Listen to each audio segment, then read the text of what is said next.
السلام علیکم ورحمۃ اللہ وبرکاتہ، نحمده ونصلی علی رسولہ الکریم، اما بعد فاعوذ باللہ من الشیطان الرجیم، بسم اللہ الرحمن الرحیم، رب اشرح لی صدری ویسر لی امری واحلل عقدۃ من لسانی یفقہوا قولی۔ وَأَنفِقُوا مِمَّا رَزَقْنَاكُم مِّن قَبْلِ أَن يَأْتِيَ أَحَدَكُمُ الْمَوْتُ فَيَقُولَ رَبِّ لَوْلَا أَخَّرْتَنِي إِلَىٰ أَجَلٍ قَرِيبٍ فَأَصَّدَّقَ وَأَكُن مِّنَ الصَّالِحِينَ۔ وَأَنفِقُوا مِمَّا رَزَقْنَاكُم مِّن قَبْلِ أَن يَأْتِيَ أَحَدَكُمُ الْمَوْتُ فَيَقُولَ رَبِّ لَوْلَا أَخَّرْتَنِي إِلَىٰ أَجَلٍ قَرِيبٍ فَأَصَّدَّقَ وَأَكُن مِّنَ الصَّالِحِينَ۔ اور اس میں سے خرچ کرو جو ہم نے تمہیں دیا ہے، اس سے پہلے کہ تم میں سے کسی کو موت آ جائے، پھر وہ کہے اے میرے رب، تو نے مجھے قریب مدت تک مہلت کیوں نہ دی کہ میں صدقہ کرتا اور نیک لوگوں میں سے ہو جاتا۔ اس دنیا میں انسان کے پاس جو کچھ بھی ہے وہ سب اللہ کا دیا ہوا ہے، اور اللہ ہی کا حکم ہے کہ اس کے دیے ہوئے میں سے وہ دوسروں کو بھی دے، اسے صرف اپنے آپ پر ہی خرچ نہ کرے بلکہ مخلوق کا حصہ بھی نکالے۔ جس شخص کا ضمیر زندہ ہو وہ کبھی نہیں چاہے گا کہ وہ خود تو کھا لے اور جو اس کے آس پاس ہیں وہ بھوکے رہیں، اس کے اپنے بچے تو تعلیم حاصل کر رہے ہوں اور عزیزوں کے بچے جاہل رہیں، اس کے پاس تو عیش و عشرت کے سامان ہو اور دوسرے لوگ بنیادی ضروریات کو بھی ترسیں۔ دین کا مطلوبہ انسان وہ ہے جو دینے والا ہو، وہ ہر حال میں اور ہر موقع پر صدقہ دینے والا بن جائے، وہ دوسروں کا خیر خواہ ہو، دوسروں کے لیے وہی پسند کرے جو اپنے لیے کرتا ہے، دوسروں کی ضرورتوں میں کام آنا، ان کو مشکل سے نکالنا، دراصل اپنے لیے خوشیوں کا سامان کرنا ہے۔ ہمارے پاس جو کچھ ہے سب یہیں چھوڑ کے جانے والے ہیں، اس سے پہلے کہ وہ ہم سے واپس لے لیا جائے ہم خود دینے والے بن جائیں، نفع بخش بن جائیں۔ کہیں ایسا نہ ہو کہ موت کے وقت حسرت ہو کہ اے رب تھوڑی سی مہلت اور دے دے کہ میں صدقہ کر سکوں اور نیک بن جاؤں۔ اس آیت میں ایمان والوں کو خطاب ہے جو اللہ اور اس کے رسول پر ایمان لائے ہیں کہ اللہ نے انہیں جو کچھ دیا ہے اس میں جلدی کرتے ہوئے اسے بھلائی کے راستے میں خرچ کریں، اس سے پہلے کہ تم میں سے کسی کو موت آ جائے اور وہ موت کی نشانیاں اور علامات دیکھ لے، پھر ندامت سے کہے کہ اے میرے رب تو نے مجھے مہلت کیوں نہ دی اور میری موت کو کچھ دیر تک مؤخر کیوں نہ کر دیا، بس میں اپنے مال میں سے صدقہ کرتا اور میں نیک اور متقی لوگوں میں سے ہو جاتا۔ تو اس لیے اللہ سبحانہ تعالیٰ اس وقت کے آنے سے پہلے ہمیں نصیحت کر رہے ہیں فَأَنفِقُوا، اور خرچ کرو۔ خرچ کرنے میں دو طرح کے خرچ آتے ہیں، ایک فرض اور ایک نفل۔ تو نمبر 1 اس سے مراد مال میں فرض کی ہوئی زکوٰۃ ہے کہ انسان سب سے پہلے اپنے فرض ادا کرے، اور نمبر 2 نفلی صدقات ہیں جیسے محتاجوں کو دینا، لاچار کی مدد کرنا، اور نمبر 3 ہر طرح کا نفقہ، جو کچھ بھی جہاں بھی ضرورت ہو انسان خرچ کرے۔ تو گویا اس میں نفقات واجبہ بھی ہیں، مثلا زکوٰۃ، کفارات، اہل و عیال اور غلاموں وغیرہ کا نان نفقہ، نفقات مستحبہ بھی ہیں کہ تمام مصالح اور نیکی کے کاموں میں خرچ کرنا، اور خیر کا کوئی کام بھی ہے یعنی بھلائی اور اطاعت کے کاموں میں خرچ کرنا۔ تو اس میں فرضی زکوٰۃ اور نفلی صدقات اور نیکی اور خیر کے سارے کام شامل ہو جاتے ہیں۔ اور مما رزقناکم کا معنی کیا ہے کہ اللہ نے بس اسی کا مکلف ان کو قرار دیا ہے جو ان کو اللہ نے دیا ہے، جو ان کے ہاتھ میں نہیں، جو ان کے پاس نہیں، اس کو اللہ کے راستے میں نکالنے کا حکم بھی نہیں کیونکہ وہ ان کے پاس نہیں۔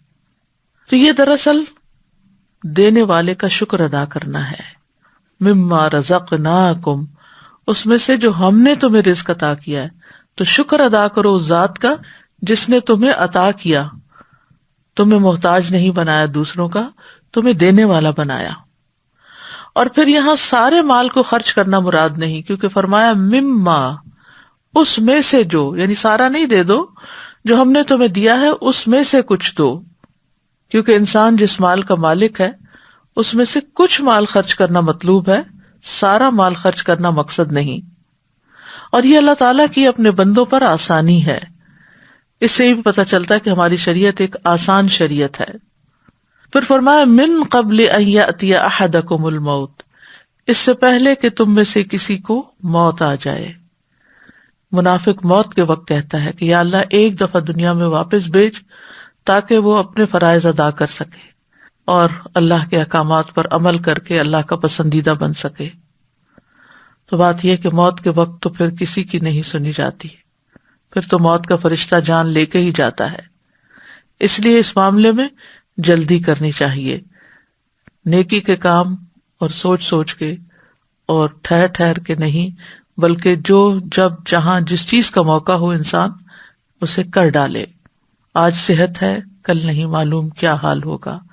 آج اللہ نے ہمیں سوچنے سمجھنے کی، کام کرنے کی صلاحیت دے رکھی ہے، اس سے فائدہ اٹھا لے اس سے پہلے کہ یہ نعمتیں چلی جائیں، کیونکہ یہ نعمتیں ذریعہ ہیں دوسری نیکیاں کمانے کا۔ یعنی اگر ہمارے ہاتھ پاؤں سلامت ہیں، ہماری عقل کام کرتی ہے، ہماری زبان بولتی ہے، تو تبھی ہم صدقات بھی کر سکتے ہیں نا۔ ایک وہ شخص جو بیماری کی وجہ سے اتنا لاغر ہو چکا ہو کہ اس کو اپنی بھی ہوش نہ ہو، تو اس وقت وہ دوسرے کے ساتھ کون سی خیر کر سکتا ہے اور کیا بھلائی کر سکتا ہے۔ تو من قبل ان یأتی احدکم الموت فیقول رب لولا اخرتنی الی اجل قریب، تو کہے کہ اے میرے رب مجھے تو نے قریب کی مدت تک تھوڑی دیر اور کیوں نہ مہلت دے دی۔ یعنی دنیا قریب ہے اور پھر دور چلے جانا ہے، تو اس دنیا میں یعنی وہ کہتا ہے کہ اے میرے رب میں تجھ سے درخواست کرتا ہوں کہ تو لمبے عرصے کے لیے نہیں، تھوڑی مدت کے لیے میری موت کو مؤخر کر دے، تھوڑا سا چانس اور دے دے، تاکہ جو کام آج تک میں نے چھوڑے رکھے، جن سے غفلت برتی، جو مجھ سے چھوٹ گئے، وہ میں کر کے آ جاؤں۔ اور ان میں جو میری خواہش ہے وہ کیا ہے، خاص طور پر فَأَصَّدَّقَ، تو میں ضرور صدقہ کروں، وَأَكُن مِّنَ الصَّالِحِينَ، اور میں صالحین یعنی مومنین میں شامل ہو جاؤں۔ اللہ سبحانہ وتعالیٰ سورۃ التوبہ میں فرماتے ہیں وَمِنْهُمْ مَنْ عَاهَدَ اللَّهَ لَئِنْ آتَانَا مِنْ فَضْلِهِ لَنَصَّدَّقَنَّ وَلَنَكُونَنَّ مِنَ الصَّالِحِينَ، ان میں سے کوئی ایسا بھی ہے جو کہ اللہ سے وعدہ کرتا ہے کہ اگر اس نے اپنے فضل سے ہمیں کچھ عطا فرمایا تو ہم ضرور ہی صدقہ کریں گے اور ضرور نیک لوگوں میں سے ہو جائیں گے۔ یعنی یہ منافقین کا حال بیان کیا جا رہا ہے دراصل، اور یہ آیت جو ہم نے پڑھی یہ بھی سورۃ المنافقون کی آیت ہے۔ تو صدقہ جو ہے وہ انسان کے نفاق کو بھی دور کرتا ہے۔ تو یہاں پر منافقین کا یہ وعدہ ہوتا تھا کہ اگر ہمیں کچھ ملا تو ہم بھی دوسروں کو دیں گے، لیکن پھر کیا ہوتا کہ جب اللہ تعالیٰ ان کو اپنے فضل سے غنی کرتا تو پھر وہ اپنے عہد کو بھول جاتے۔ ابن عباس کہتے ہیں کہ یہ آیت اہل توحید پر بہت ہی شدید ہے۔ طبری کہتے ہیں اکم من الصالحین کا معنی ہے اعمل بطاعتک، کہ میں تیری اطاعت کے مطابق عمل کروں، وأؤدی فرائضک، اور تیرے فرائض ادا کروں، وقیل وأحج بیتک الحرام، اور یہ بھی خواہش اور تمنا ہوگی نیک بننے میں کہ میں جا کر حج کراؤں۔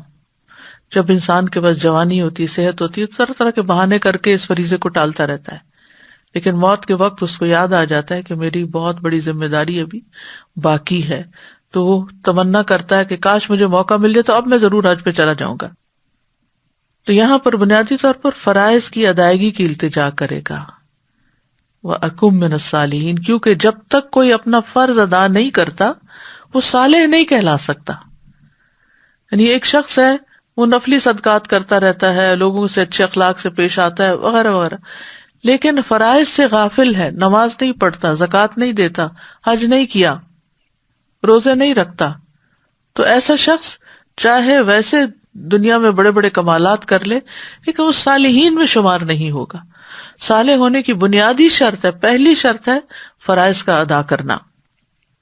ابن عباس کہتے ہیں جب کسی ایسے آدمی کا موت کا وقت آ جائے جس کے پاس مال ہو لیکن اس نے اس مال کی زکوٰۃ نہ دی ہو، یا وہ حج کی استطاعت رکھتا ہو لیکن اس نے حج ادا نہ کیا ہو، تو وہ ضرور موت کے وقت دنیا میں واپس جانے کا سوال کرے گا. یعنی جس کسی کے اندر بھی یہ کمی رہ گئی، اس کی موت کے وقت اس کے اندر یہ حسرتیں ہوں گی. پھر انہوں نے یہ آیت پڑھی. تو اس سے یہ پتہ چلتا ہے کہ موت سے پہلے پہلے اپنے فرائض کو ادا کر لینا چاہیے، اور جس بھی عبادت کا وقت آ جائے، روزے کا آ جائے یا نماز کا آ جائے یا حج کا آ جائے، تو ان کو اپنے وقت پر ادا کرنا ضروری ہو جاتا ہے، تاکہ انسان موت کے وقت حسرت سے بچ سکے. اس وقت انسان مہلت طلب کرے گا، لیکن پھر مہلت کہاں، جو ہو چکا سو ہو چکا، اور جو ہونے والا ہے اب وہ ہو کے رہے گا، اور ہر شخص سے اس کی کوتاہی کا حساب لیا جائے گا. بہترین صدقہ کیا ہے؟ ابو ہریرہ رضی اللہ عنہ کہتے ہیں، ایک شخص نے نبی صلی اللہ علیہ وسلم سے کہا، اے اللہ کے رسول، کون سا صدقہ افضل ہے؟ آپ نے فرمایا کہ تم اس حال میں صدقہ کرو کہ تم صحت مند ہو، مالدار ہونے کی توقع رکھتے ہو اور فقر سے ڈرتے ہو، یعنی درمیانے سے ہو، اور اتنی دیر مت لگاؤ کہ جب جان حلق تک آ جائے تو کہنے لگو کہ فلاں کو اتنا اور فلاں کو اتنا دے دو، حالانکہ اب تو وہ فلاں کا ہو ہی چکا، اب ان کے حق میں کیا وصیت کرو گے، اب تو وارثوں کا ہی ہے.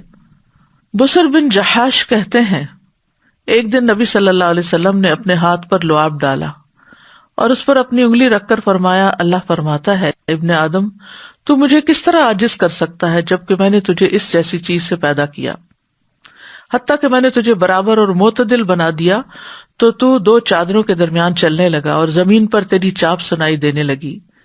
تو نے مال جمع کیا اور روک کر رکھتا رہا، حتیٰ کہ جب روح نکل کر ہنسلی کی ہڈی میں پہنچی تو کہتا ہے کہ میں یہ چیز صدقہ کرتا ہوں، لیکن اب صدقہ کرنے کا وقت کہاں ہے. سورۃ البقرہ میں بھی اللہ تعالیٰ فرماتے ہیں، یا ایھا الذین آمنوا انفقوا مما رزقناکم من قبل ان یأتی یوم لا بیع فیہ ولا خلۃ ولا شفاعۃ والکافرون ھم الظالمون. اے لوگو جو ایمان لائے ہو، خرچ کرو اس رزق میں سے جو ہم نے تمہیں دیا ہے، اس سے پہلے کہ وہ دن آ جائے جس میں نہ کوئی خرید و فروخت ہوگی، نہ کوئی دوستی اور نہ کوئی سفارش کام آئے گی، اور کافر لوگ ہی دراصل ظالم ہیں. موت کے وقت عمل کرنے کی حسرتیں ہوں گی.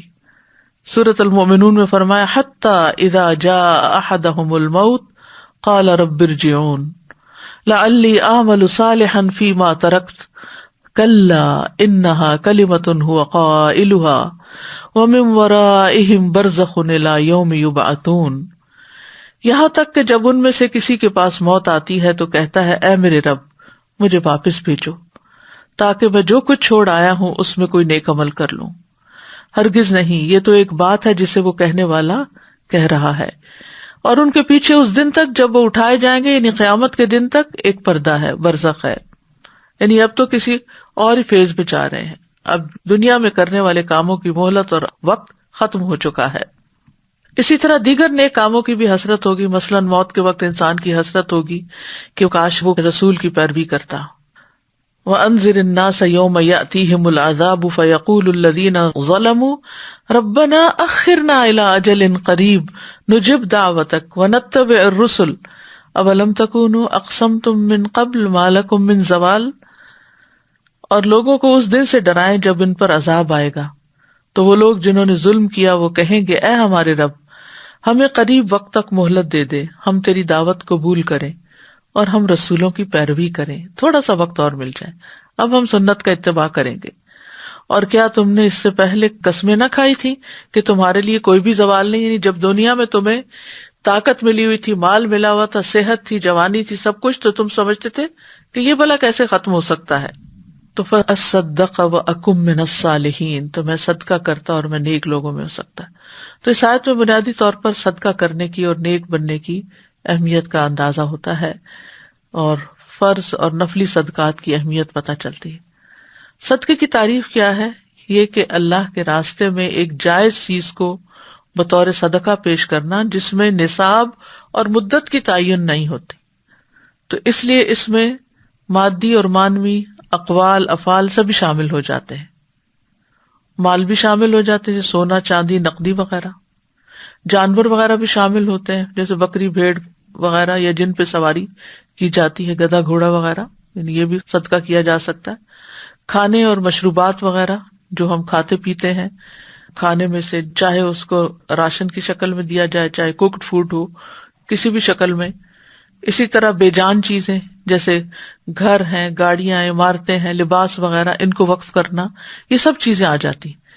یعنی یہ تو صرف کیٹیگریز میں نے بتائی ہیں، اس کے علاوہ بھی بہت ساری چیزیں ہو سکتی ہیں. یعنی ہر وہ چیز جس کا انسان مالک ہے اس کو فی سبیل اللہ، اللہ کی خاطر دینا، اللہ کی رضا کے لیے دینا، اور اس کے پیچھے کوئی اور مقصد نہ ہونا، اللہ کے دیدار کے شوق میں دینا، اللہ کی محبت میں دینا، یہ سب کچھ صدقے میں آتا ہے. صدقے اور زکوٰۃ میں فرق کیا ہے؟ صدقہ زکوٰۃ سے زیادہ عام ہے، بس ہر زکوٰۃ صدقہ ہے لیکن ہر صدقہ زکوٰۃ نہیں ہوتا. صدقہ مستحب ہوتا ہے، نفل عبادت ہے، اور زکوٰۃ فرض عبادت ہے. صدقے کے لیے کوئی مالی مقدار اور مدت مقرر نہیں ہوتی، جبکہ زکوٰۃ کے لیے مالی مقدار اور مدت اور جگہ متعین ہوتی ہے. زکوٰۃ جو ہے اس کے مخصوص مال میں لگتی ہے. نمبر 1 جیسے سونا چاندی، جب یہ دونوں نصاب کی مقدار پر پہنچ جائیں اور ان پہ سال گزر جائے.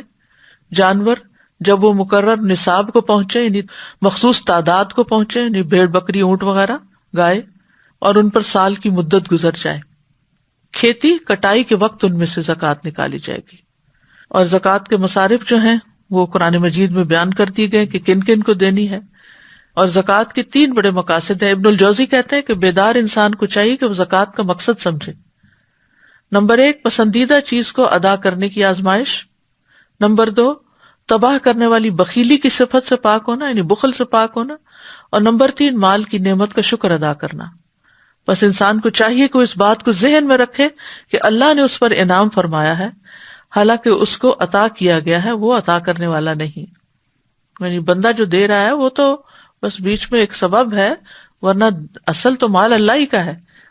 وہ تو صرف آگے کر رہا ہے، اس کی اپنی تو کوئی چیز نہیں ہے. اگر اللہ اس کو نہ دیتا تو وہ کہاں سے لاتا؟ تو زکوٰۃ جو ہے اس کو فرض صدقہ بھی کہا گیا ہے، کیونکہ قرآن مجید میں زکوٰۃ کے لیے لفظ صدقہ بھی استعمال ہوا ہے سورۃ التوبہ میں. جیسے خذ من اموالہم صدقۃ تطہرہم وتزکیہم بہا وصلی علیہم ان صلاتک سکن لہم واللہ سمیع علیم.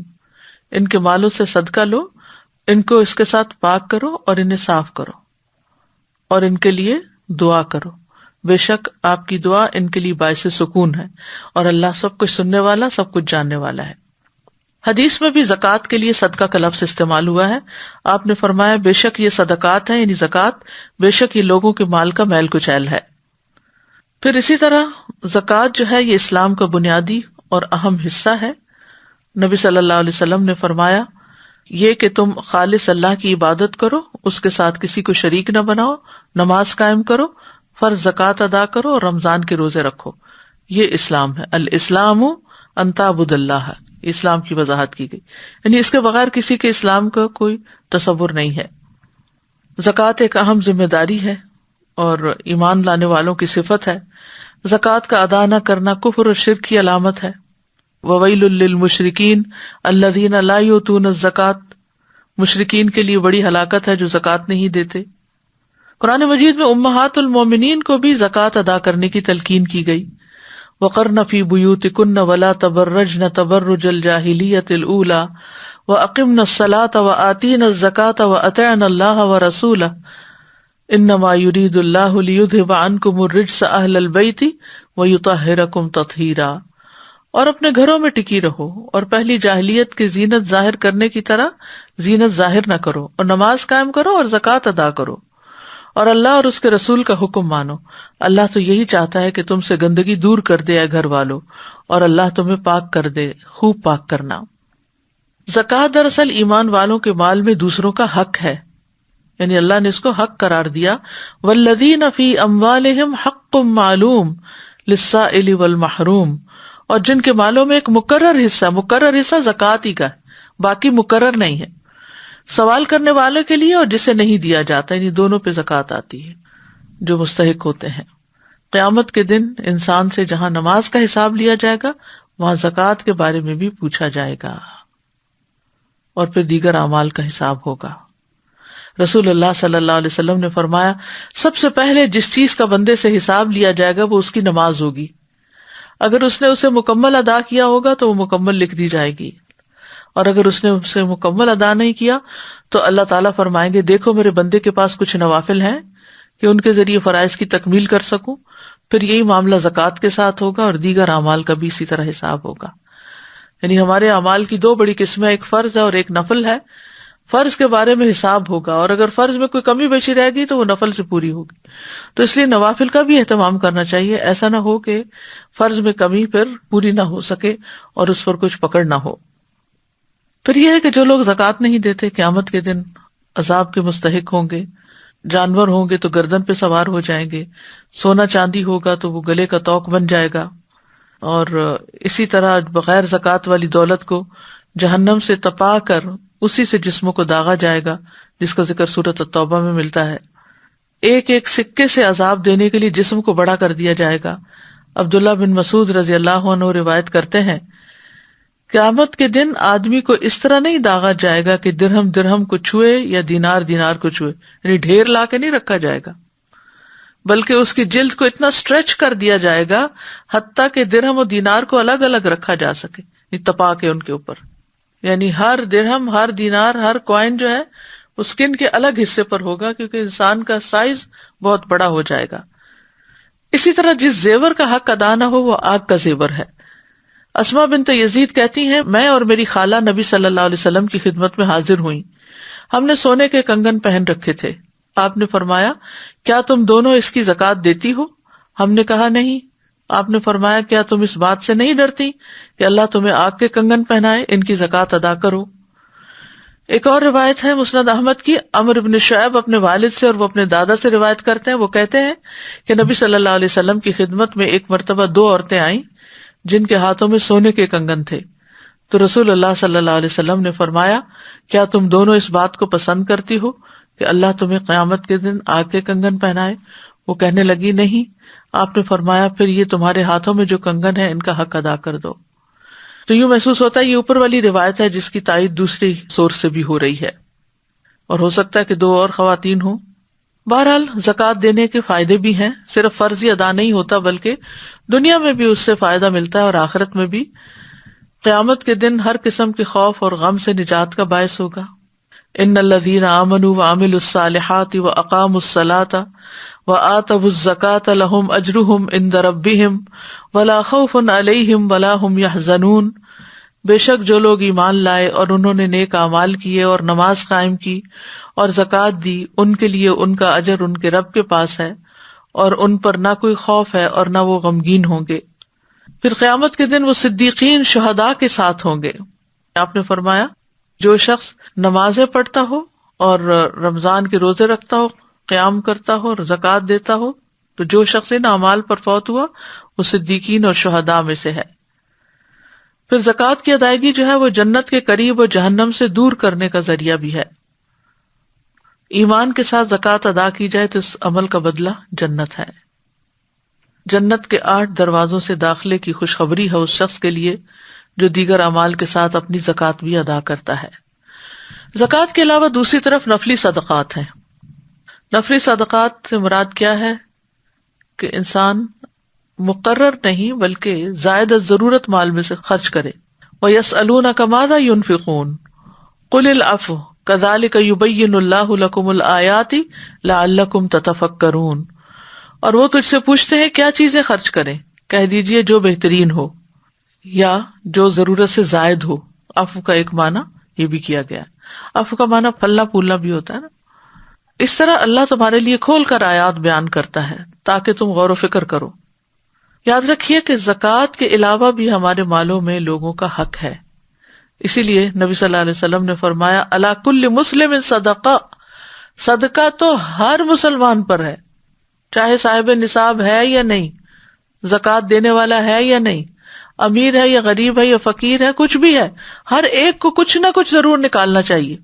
یعنی بعض لوگ صرف لینے والے اینڈ پر ہوتے ہیں، وہ دیتے نہیں ہیں، جبکہ علی کل مسلم صدقہ، ہر مسلمان پہ صدقہ ہے. پھر اسی طرح ہر روز صدقہ کرنا چاہیے. ہر دن جس میں سورج طلوع ہوتا ہے انسان کے ہر جوڑ پہ صدقہ لازم ہو جاتا ہے. نبی صلی اللہ علیہ وسلم نے فرمایا ہر روز بنی آدم کے اعضاء میں سے ہر عضو پر صدقہ ہوتا ہے. صحیح مسلم میں بھی یہ بات آئی ہے اور سلسلہ صحیحہ میں بھی. یہ انسان کی جان کا فدیہ ہوتا ہے. حارث اشعری کہتے ہیں اللہ کے نبی صلی اللہ علیہ وسلم نے فرمایا بے شک اللہ عز و جل نے یحییٰ بن زکریا علیہ السلام کو 5 باتوں کے متعلق حکم دیا کہ ان پر خود بھی عمل کرے اور بنی اسرائیل کو بھی ان پر عمل کرنے کا حکم دے. ان میں سے ایک یہ ہے کہ میں تمہیں صدقہ کرنے کا حکم دیتا ہوں، کیونکہ اس کی مثال اس شخص کی سی ہے جسے دشمن نے قید کر کے اس کے ہاتھ گردن سے باندھ دیے ہوں، یعنی جکڑا پکڑا ہوا ہوتا ہے انسان، پھر اسے قتل کرنے کے لیے لے چلے اور وہ ان سے کہے کیا تم میری جان کا فدیہ وصول کرنے کے لیے تیار ہو؟ پھر وہ تھوڑے اور زیادہ کے ذریعے جس طرح بھی بن پڑے اپنی جان کا فدیہ پیش کرنے لگے یہاں تک کہ اپنے آپ کو چھڑا لے. تو اس سے یہ پتہ چلتا ہے کہ صدقہ جو ہے وہ انسان کو آخرت میں جہنم کی قید سے چھڑانے کا ذریعہ ہے. انسان کہتا ہے میرا مال، لیکن انسان کا مال تو وہی ہے جس نے کھا لیا اور ختم کر لیا، پہن لیا اور پرانا کر لیا، یا تو نے جو صدقہ کیا اور آگے بھیج دیا، یہ ہے تمہارا اصل مال. حدیث میں اس طرح آتا ہے. حسن بصری سے مروی ہے، وہ کہتے ہیں کہ احنف نے ایک آدمی کے ہاتھ میں 1 درہم دیکھا تو انہوں نے کہا یہ کس کا ہے؟ اس نے کہا یہ میرا ہے. انہوں نے کہا یہ اس وقت تک تمہارا درہم نہیں ہے جب تک تم اسے اجر و ثواب کے کام میں یا شکر حاصل کرنے کے لیے خرچ نہ کرو. یعنی تم سمجھتے یہ میرا ہے، نہیں، یہ ابھی نہیں تمہارا، جب تم اسے دے ڈالو گے تو تمہارا ہو جائے گا، پھر یہ تمہیں فائدہ پہنچائے گا. پھر انہوں نے یہ شعر پڑھا اگر تم مال کو سنبھال کر رکھو گے تو تم مال کے لیے ہو، اور جب تم مال کو خرچ کر دو گے تو وہ مال تمہارے لیے ہوگا. یعنی تمہیں مال اسی وقت فائدہ دے گا جب تم اس کو خرچ کر ڈالو گے. دنیاوی اعتبار سے بھی آپ دیکھیں کہ اگر صرف بینک میں پیسے رکھے ہوئے یا آپ کے بیگ میں پیسے رکھے ہوئے تو آپ کو کوئی فائدہ نہیں دے رہے، they are just staying there. لیکن جب آپ اس سے کوئی چیز خرید کے، مثلا کھانے کی کوئی چیز خرید کے کھاتے ہیں تو آپ کو فائدہ پہنچتا ہے، یا آپ کوئی کپڑا لے کے پہنتے ہیں، یا آپ کسی بھی طرح اپنے آپ کو کمفرٹیبل کرنے کے لیے کہیں پر بھی خرچ کرتے ہیں، تو وہ اس وقت آپ کو فائدہ دیتا ہے جب وہ آپ کے ہاتھ سے نکل جاتا ہے، ورنہ اس کی حفاظت آپ ہی کو کرنی پڑتی ہے. اور آخرت کے اعتبار سے بھی جب یہ ہمارے ہاتھ سے نکل کر ہم سے پہلے آگے پہنچا ہوا ہوگا تو پھر ہمارے لیے آسانی کا ذریعہ بنے گا. عمر رضی اللہ عنہ کہتے ہیں مجھے بتایا گیا اعمال آپس میں فخر کرتے ہیں تو صدقہ کہتا ہے میں تم میں سب سے افضل ہوں، کیونکہ انسان جو ہے مال کی محبت میں بہت شدید ہے. وَإِنَّهُ لِحُبِّ الْخَيْرِ لَشَدِيدٌ. تو جس چیز کی محبت جتنی زیادہ ہو پھر اس کو اپنے سے جدا کرنا اتنا ہی اجر و ثواب کا باعث بن جاتا ہے. ابو قتادہ کہتے ہیں کہ رسول اللہ صلی اللہ علیہ وسلم نے فرمایا لوگو اللہ سے اس کے دیے ہوئے مال کے بدلے اپنے نفسوں کو خرید لو. اگر تم میں سے کوئی بخل کرے کہ اپنا مال لوگوں کو نہ دے تو وہ اپنے آپ سے شروع کرے، خود پہ صدقہ کرے، اللہ عز و جل کے دیے ہوئے رزق میں سے کھائے اور پہنے. یعنی پسندیدہ کیا ہے؟ نکالنا، خرچ کرنا، استعمال کرنا. پھر اسی طرح مال خرچ کرنا، صدقہ کرنا فتنوں کا کفارہ ہے. ایک حدیث ہے کہ آپ نے فتنوں کے بارے میں کیا فرمایا تھا، تو راوی کہتے ہیں میں نے کہا انسان کا وہ فتنہ جو اس کی بیوی، اولاد اور پڑوسی میں ہوتا ہے، نماز، صدقہ اور اچھی بات اس کے لیے کفارہ بن جاتا ہے، یعنی ساتھ ساتھ صفائی ہو جاتی ہے.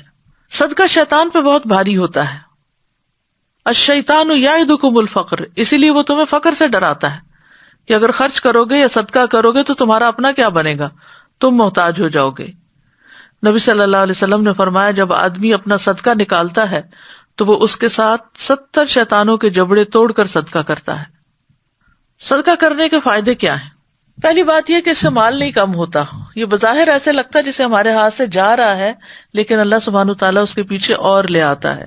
ابو ہریرہ رضی اللہ عنہ کہتے ہیں کہ رسول اللہ صلی اللہ علیہ وسلم نے فرمایا، اور ایک اور روایت میں آتا ہے قسم کھا کے فرمایا، صدقہ مال کو کم نہیں کرتا، صدقہ مال کو کم نہیں کرتا، وہ پھر آ جاتا ہے، پھر اور آ جاتا ہے، بلکہ پہلے سے بھی زیادہ آنے لگتا ہے. پھر یہ ہے کہ جو انسان نکالتا ہے وہ پورا پورا واپس بھی ملتا ہے اس کو، یعنی دنیا میں ملے یا نہ، لیکن آخرت میں ضرور ملے گا. وَمَا تُنْفِقُوا مِنْ خَيْرٍ فَلِأَنفُسِكُمْ وَمَا تُنْفِقُونَ إِلَّا ابْتِغَاءَ وَجْهِ اللَّهِ وَمَا تُنْفِقُوا مِنْ خَيْرٍ يُوَفَّ إِلَيْكُمْ وَأَنْتُمْ لَا تُظْلَمُونَ.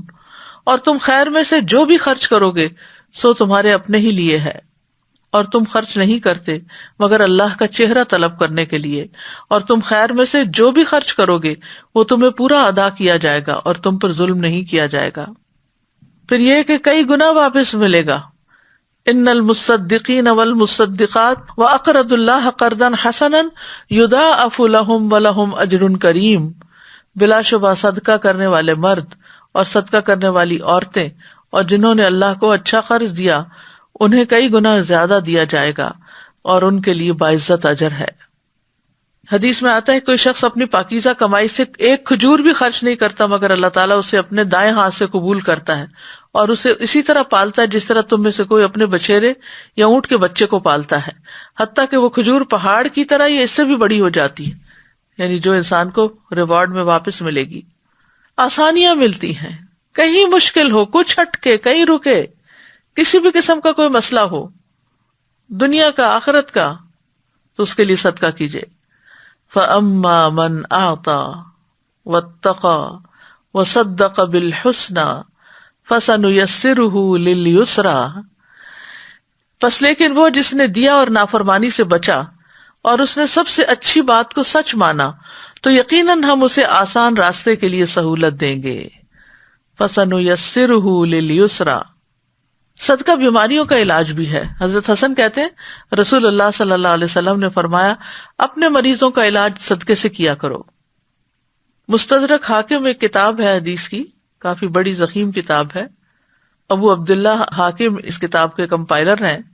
ان کے چہرے پر 1 سال تک پھوڑے پنسیاں نکلے رہے۔ انہوں نے نیک لوگوں سے دعا کی درخواست کی تو انہوں نے بہت دعائیں بھی کی، پھر انہوں نے مسلمانوں پر صدقہ کیا، اس طرح کہ اپنے گھر کے دروازے پر پانی پلانے والی کوئی چیز نصب کر دی اور اس میں پانی ڈلوا دیا۔ لوگوں نے اس میں سے پانی پیا، 1 ہفتہ نہیں گزرا تھا کہ ان کو شفا ظاہر ہو گئی اور یہ پھوڑے پھنسیاں غائب ہو گئے اور ان کا چہرہ اچھی حالت پر لوٹ آیا۔ ابن قیم کہتے ہیں بس بلاؤں اور مصیبتوں کو دور کرنے میں صدقے کی بہت عجیب و غریب تاثیر ہے، اگرچہ یہ صدقہ کوئی فاجر کر رہا ہو یا ظالم کر رہا ہو، بلکہ اگر کافر بھی صدقہ کرے تو اللہ تعالیٰ اس کے ذریعے اس کی مختلف قسم کی مصیبتوں کو دور کر دیتے ہیں۔ اور یہ ایک ایسی حقیقت ہے جو ہر خاص و عام کو معلوم ہے، اور زمین والے اس کا تجربہ بھی کرتے ہیں اور اعتراف بھی کرتے ہیں۔ ہر ایک کے پاس کوئی نہ کوئی ایسی کرامت یا کوئی ایسی کہانی ہوتی ہے کہ جو بتائے کہ کس طرح صدقے نے ان کو فائدہ دیا۔ مخفی صدقہ رب کے غضب کو بجھانے والا ہے، یعنی ہمارے گناہ جو ہیں اللہ تعالیٰ کو ناراض کرتے ہیں، لیکن جب ہم اللہ ہی کی خاطر صرف اللہ کو دکھا کے کرتے ہیں تو اللہ تعالیٰ اس کے بدلے میں ہم سے راضی ہو جاتے ہیں۔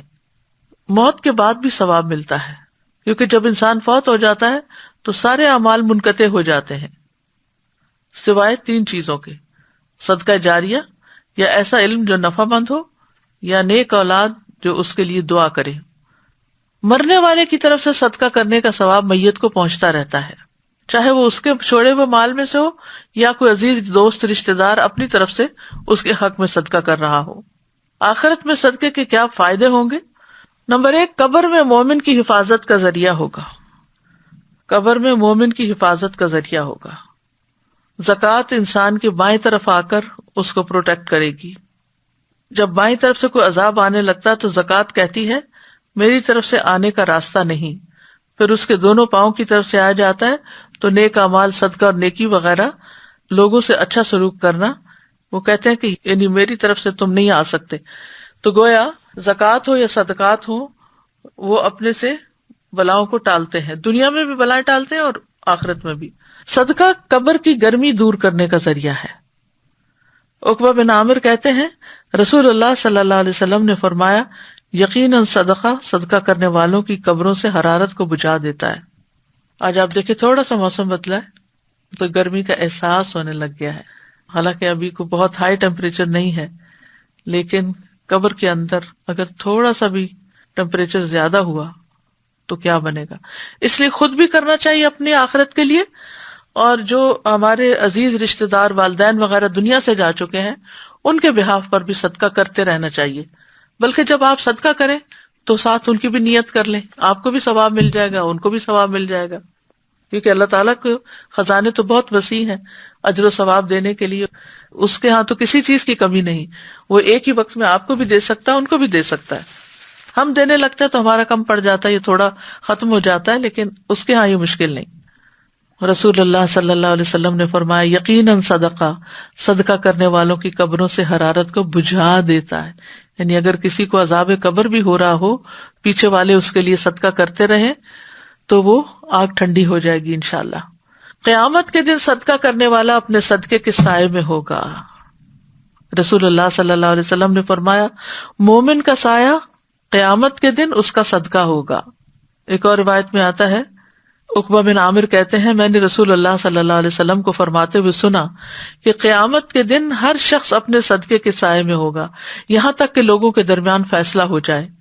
یزید کہتے ہیں کہ ابو الخیر کوئی ایسا دن جانے نہیں دیتے تھے جس میں کوئی چیز، خواہ میٹھی روٹی یا پیاز یا اس طرح کی کوئی اور چیز صدقہ نہ کرتے ہو، یعنی چھوٹی چھوٹی چیزیں بھی، کیونکہ بعض اوقات ہم اس میں ہوتے ہیں کہ کوئی ویلیوبل چیز ہو، کوئی دینے کی چیز ہو، اور اس سے مراد یہ بھی نہیں کہ کسی غریب فقیر کو دیں، یعنی آپ اپنے سے نکال کے کسی کو کچھ بھی دے دیتے ہیں وہ آپ کے حق میں صدقہ لکھا جاتا ہے، کیونکہ حدیث میں آتا ہے کہ اپنے اوپر بھی صدقہ کریں گے، اگر خود بھی اس نیت سے کچھ کھا پی لیتے ہیں، کوئی نہیں ملا دینے کے لیے، تو وہ بھی ایک طرح سے صدقہ ہو جائے گا، کیونکہ اللہ سبحانہ وتعالیٰ ہمارا بخل دور کرنا چاہتے ہیں، اور بخل بدترین خصلت ہے کہ جس کی وجہ سے انسانوں کے تعلقات بھی خراب ہوتے ہیں اور انسان خود بھی خسارے میں رہتا ہے۔ پھر گناہوں کی معافی کا ذریعہ ہے، ان تبدوا الصدقات فنعما ہی وان تخفوها وتؤتوها الفقراء فهو خير لكم ويكفر عنكم من سيئاتكم والله بما تعملون خبير۔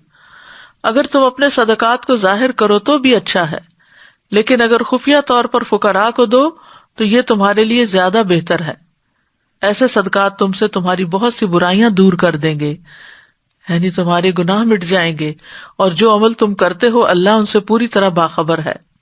رسول اللہ صلی اللہ علیہ وسلم کعب بن عجرہ سے فرما رہے تھے، اے کعب بن عجرہ، صدقہ گناہوں کو اس طرح مٹاتا ہے جیسے پانی آگ کو مٹا دیتا ہے۔ صدقہ جنت میں لے جانے کا باعث ہے۔ نبی صلی اللہ علیہ وسلم نے فرمایا جو شخص اللہ کا چہرہ چاہنے کے لیے صدقہ کرے اور اسی پر اس کا اختتام ہو تو وہ جنت میں داخل ہوگا۔ صدقہ کا اجر جنت کے دروازے پر لکھا ہوا ہے۔ صدقہ میں کیا کیا شامل ہے؟ وسیع مفہوم ہے صدقے کا، مال تو ہے ہی، لیکن ہمارے دین میں بڑی وسعت ہے، بہت فراخی ہے۔ نبی صلی اللہ علیہ وسلم نے فرمایا کل معروف صدقہ، ہر اچھا کام اچھی بات صدقہ ہے۔ ایک اور جگہ پر آتا ہے الکلمۃ الطیبۃ صدقہ، اچھی بات بھی صدقہ ہے۔ کوئی اچھی بات کسی سے آپ شیئر کرتے ہیں گویا آپ صدقہ کر رہے ہیں۔ اپنے بھائی کی کسی بھی طرح کی مدد صدقہ ہے۔ آپ نے فرمایا تمہارا اپنے بھائی کو دیکھ کر مسکرانا بھی تمہارے لیے صدقہ ہے۔ نیکی کا حکم دینا، برائی سے روکنا صدقہ ہے۔ کسی بھولے بھٹکے کو رستہ بتانا تمہارے لیے صدقہ ہے۔ تمہارا نابینا کے ساتھ چلنا تمہارے لیے صدقہ ہے۔ راستے سے پتھر، کانٹا یا ہڈی وغیرہ ہٹا دینا بھی تمہارے لیے صدقہ ہے، اور اپنے ڈول سے دوسرے کے ڈول میں پانی ڈالنا بھی تمہارے لیے صدقہ ہے۔ پھر تسبیحات ہیں۔ ابو ذر کہتے ہیں نبی صلی اللہ علیہ وسلم نے فرمایا تم میں سے ہر ایک اس پر صبح کے وقت صدقہ لازم ہو جاتا ہے۔ میں نے کہا اللہ کے رسول میں کیسے کروں جبکہ میرے پاس تو مال ہی نہیں؟ آپ نے فرمایا سبحان اللہ، الحمدللہ، لا الہ الا اللہ، استغفر اللہ کہنا صدقے کے دروازے ہیں۔ امر بالمعروف اور نہی عن المنکر صدقہ ہے۔ لوگوں کے راستے سے کانٹا، ہڈی، پتھر ہٹا دو صدقہ ہے۔ نابینا کو راستہ دکھا دو صدقہ ہے۔ گونگے بہرے کو بات سنا دو، انہیں سمجھا دو اچھی طرح، بھی صدقہ ہے۔ کسی ضرورت مند کو اس جگہ کی رہنمائی کر دو جہاں سے اس کی ضروریات پوری ہونے کا تمہیں علم ہے۔ اپنی پنڈلیوں سے دوڑ کر کسی مظلوم اور فریاد رس کی مدد کرو، یعنی کوئی شخص گر پڑا ہے، کوئی شخص تکلیف میں ہے اور آپ دور ہیں تو دوڑ کے آپ جاتے ہیں اس کی مدد کے لیے، یہ بھی صدقہ ہے۔ گونگے بہرے کو بات سمجھا دو، یہ بھی صدقہ ہے۔ اور پھر اپنے ہاتھوں کی طاقت سے کسی کمزور کو بلند کر دو، یہ سب تمہاری طرف سے اپنی ذات پر صدقے کے دروازے ہیں۔ بلکہ تمہارا اپنی بیوی سے مباشرت کرنا بھی ثواب کا باعث ہے۔ اللہ کے بندوں کو سلام کرنا بھی صدقہ ہے، یہ مسند احمد کی روایت ہے۔ پانی کا ایک گھونٹ پلانا بھی صدقہ ہے۔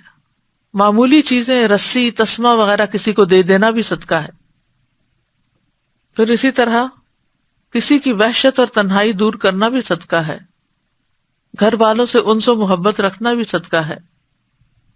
ہر تسبیح صدقہ، ہر تکبیر صدقہ، ہر تحمید صدقہ، ہر تحلیل صدقہ، نیکی کا حکم دینا صدقہ، برائی سے منع کرنا صدقہ۔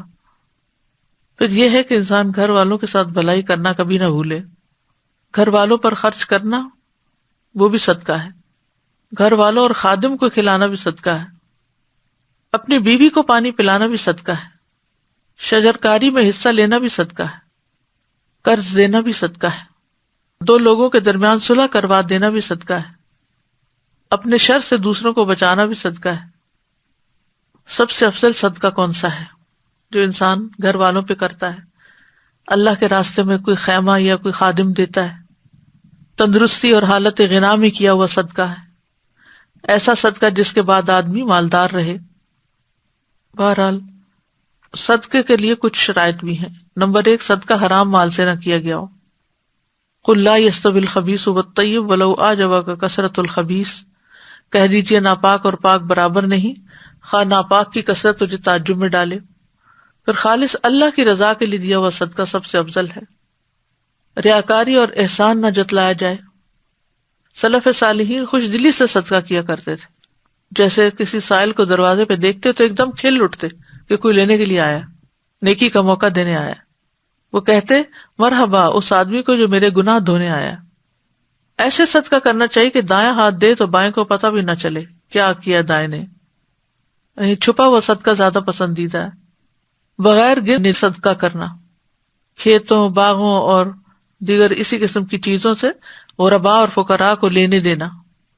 اللہ سے اچھی دعا کرنا، اللہم انی اسألک الہدی والتقی والعفاف والغنی، اے اللہ میں تجھ سے دعا کرتا ہوں کہ مجھے ہدایت عطا کر، تقوی اور پاک دامنی اور غنا عطا فرما۔ پھر حسن خاتمہ کی دعا کرنا، اور کرنے کے کاموں میں یہ ہے کہ اپنے آپ کو عادت ڈالیں کہ انسان صدقہ کرے، کہ کھجور کا ٹکڑا ہی کیوں نہ ہو، اپنے ہاتھ سے محنت کر کے کچھ صدقہ کر دیں۔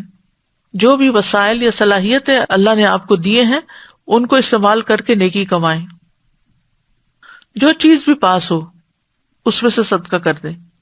عورتیں کھانا پکانے میں صدقہ کریں۔ پھر اسی طرح دنیا کی بجائے آخرت کے مقابلے میں دوسروں سے مقابلہ کریں، ایسے لوگوں کو ڈھونڈیں جو آپ سے زیادہ صدقہ کرتے ہیں، پھر دیکھیں کہ وہ کس کس چیز میں کرتے ہیں، کیونکہ ہر دور کی ضروریات مختلف ہو جاتی ہیں۔ اللہ تعالی ہمیں عمل کرنے کی توفیق عطا فرمائے۔ وآخر دعوانا ان الحمد للہ رب العالمین، سبحانک اللہم وبحمدک، اشہد ان لا الہ الا انت، استغفرک واتوب الیک۔ السلام علیکم ورحمۃ اللہ وبرکاتہ۔